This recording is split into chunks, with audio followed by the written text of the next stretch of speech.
A very useful tool is the Quick Select tool, and the Quick Select tool is found under the Magic Wand tool. It's a little bit hard to see.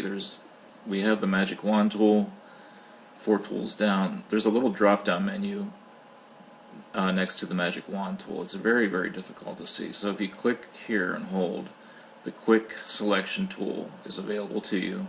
So enable that. And the Quick Selection tool is a brush. So let's remember that you can adjust the brush size two ways. You can go up here to the drop-down menu and set the size here. But what I like to do is, as I explained in an earlier video, use the bracket keys next to the letter P. So the close bracket, which is to the right of the letter P, next to the backslash sign. If I keep clicking that or hold it down, you can see the brush gets larger.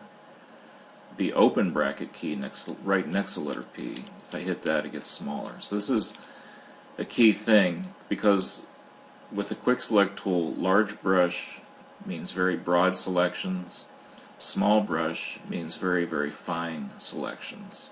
And again, it's based on the color of the pixels you're choosing.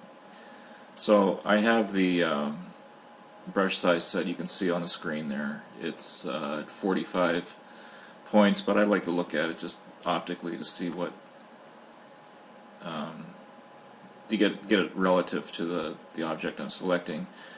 So I put it on the object I want to select, click, hold, drag, and it very slowly paints similar colors. So you see this is a pretty decent selection already.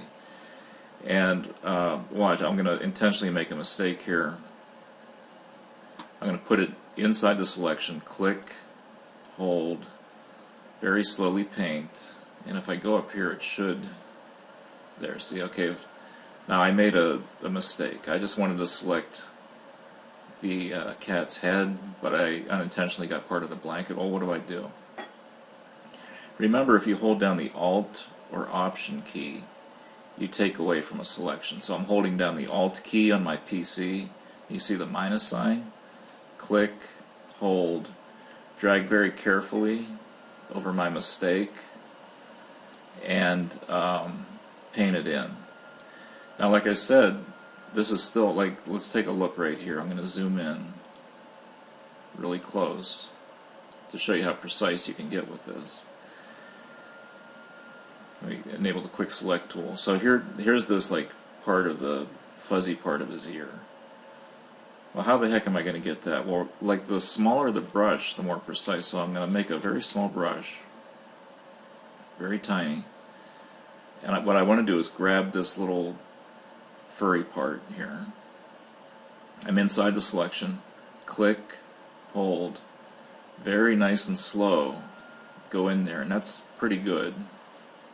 There's some other settings I can set in here for a selection called feathering, which could help me mimic the this fur. This is actually a pretty tough selection, so this is a good example.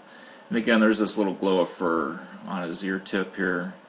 If I wanted to get that, I would reduce the paintbrush even more. I'm inside the selection. I'm going to click, hold, and drag very, very slowly and carefully.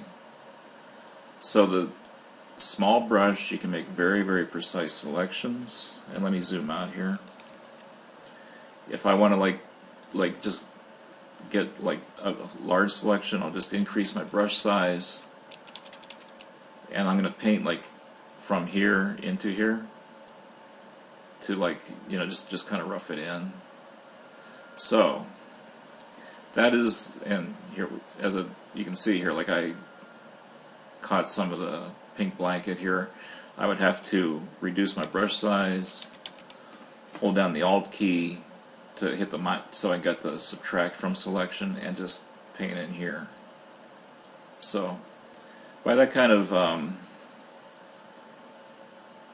back and forth, subtracting and adding with the Quick Select tool, you can make some very precise, very clean selections.